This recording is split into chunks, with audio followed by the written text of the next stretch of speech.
2,60,00,000 रुपयांची फसवणूक केल्याप्रकरणी अहिल्यानगर जिल्ह्यातील राष्ट्रवादीच्या एका नेत्यावर गुन्हा दाखल झालाय।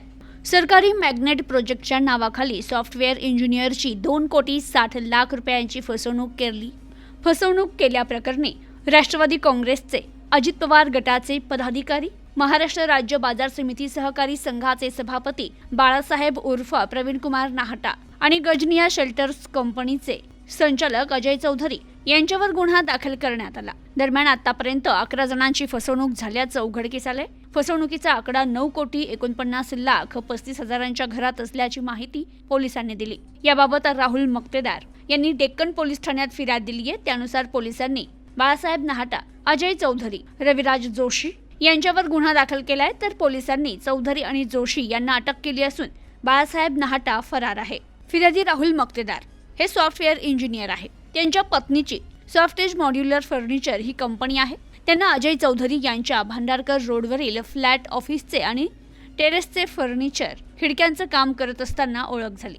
त्यावेळी त्यांनी महाराष्ट्र राज्य बाजार समिती सहकारी संघाचे सभापती बाळासाहेब नाहटा यांची ओळख करून दिली।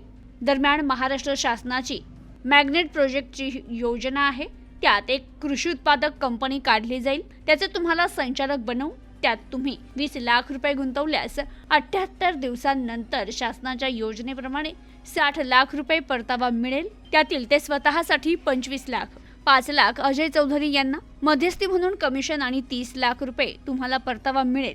परतावा देऊन तुमचा राजीनामा स्वीकारला जाईल असं आरोपींकडून सांगण्यात आलं।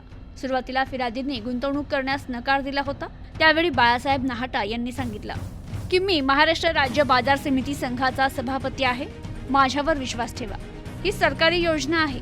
त्यावर विश्वास ठेवून फिर्यादीने दागिने मोडून आरोपींच्या योजनेत पैसे गुंतवले।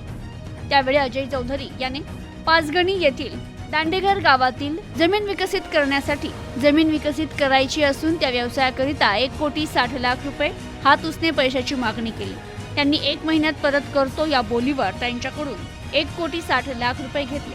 गेल्या वर्षी 27 नोव्हेंबर 2024 मध्ये त्यांनी हे पैसे दिले होते। अजय चौधरी याने दिलेले धनादेश बँकेत भरले असता ते वटवण्यात येऊ नये असं अजय चौधरी याने बँकेला कळवलं होतं। दोघांनी 2,60,00,000 रुपयांची फसवणूक केली।